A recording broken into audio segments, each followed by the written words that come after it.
राधे राधे दोस्तों, हमारे YouTube channel पर आपका बहुत बहुत स्वागत है। तो दोस्तों, पिछली वीडियो में मैंने एक कहानी सुनाई थी आप लोगों को। उस कहानी को आप लोगों ने बहुत पसंद किया, हमें सपोर्ट किया।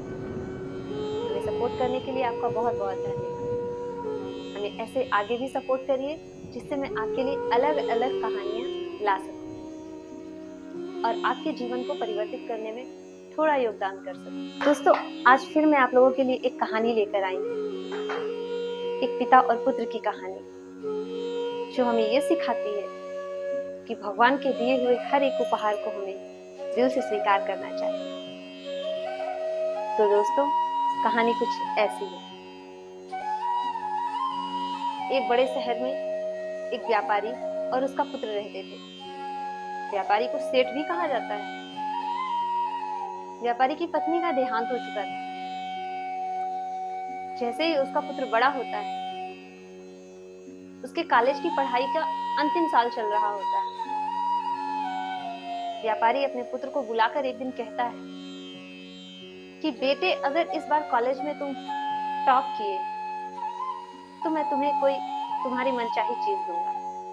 तुम जो चाहे मुझसे मांग सकते हो। बेटे ने कहा, ठीक है पिताजी, आप कार तैयार रखिएगा। उसकी परीक्षाएं होती हैं और परीक्षा के बाद पुत्र बहुत खुशी खुशी आता है। उसका रिजल्ट निकलता है।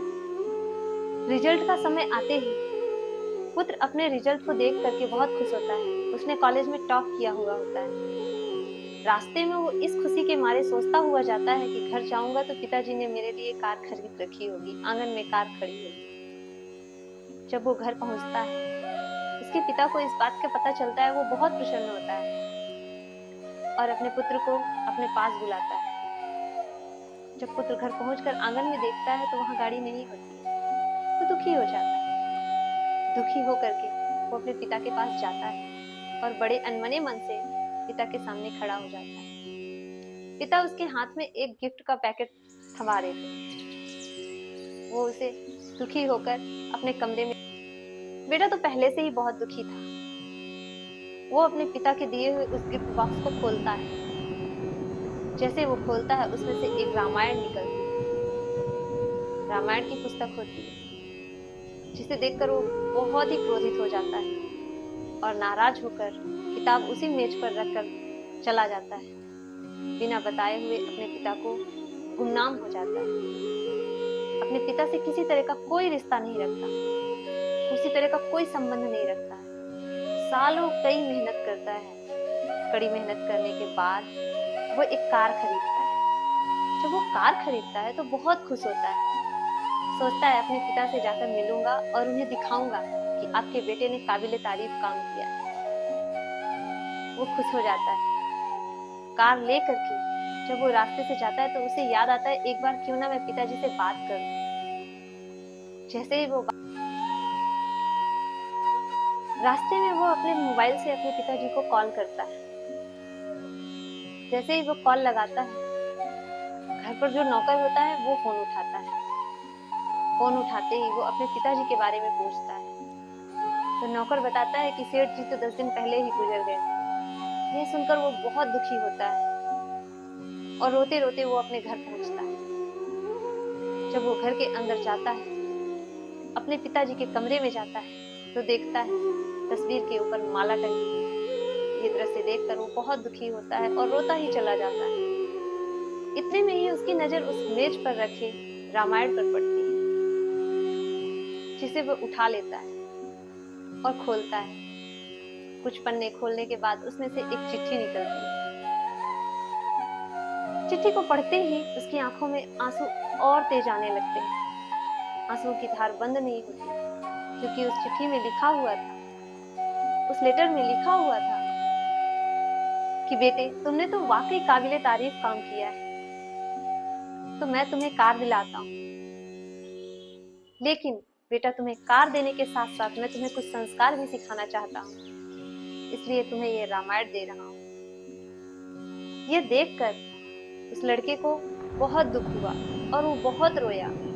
इतने में ही उस बुक से, इतने में ही उस किताब के कुछ पन्ने पलटते ही एक लिफाफा गिरता है।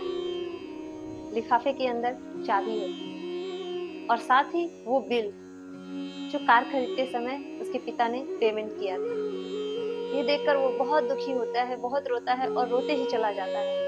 सोचता है कि मेरे पिता ने तो मुझे कार उसी समय खरीद कर दे दी जिसके लिए मैंने इतनी कड़ी मेहनत की, इतनी तपस्या की, इतना मेहनत करी और उसके बाद में एक कार लिया। ये खुशी तो मेरे पिता ने मुझे बहुत पहले ही दे दी थी। मेरे ही समझने पर बहुत गलती हुई। बहुत दुखी होता है, उसके पास पश्चाताप करने के अलावा कुछ भी नहीं मिलता है। ये कहानी उस पिता और पुत्र की ही नहीं है, ये कहानी हमारी और आपकी भी है। ईश्वर हमें बहुत कुछ देते हैं। ईश्वर हमें वो हर खुशी देते हैं जिसके हम हकदार होते हैं। फिर भी हम समझने में गलती कर देते हैं और हमें लगता है कि हमें सिर्फ तकलीफ ही तकलीफ मिल रही है। उस तकलीफ के बाद जो सुख आता है उसका हमें अंदाजा भी नहीं है। इसलिए दोस्तों ईश्वर के दिए हुए हर उपहार को हमें तहे दिल से स्वीकार करना चाहिए और धन्यवाद करना चाहिए। ईश्वर हमें वो हर खुशी देते हैं जिसके हम हकदार होते हैं। फिर भी हम समझने में गलती कर देते हैं और हमें लगता है कि हमें सिर्फ तकलीफ ही तकलीफ मिल रही है। उस तकलीफ के बाद जो सुख आता है उसका हमें अंदाजा भी नहीं होता। इसलिए दोस्तों ईश्वर के दिए हुए हर उपहार को हमें तहे दिल से स्वीकार करना चाहिए।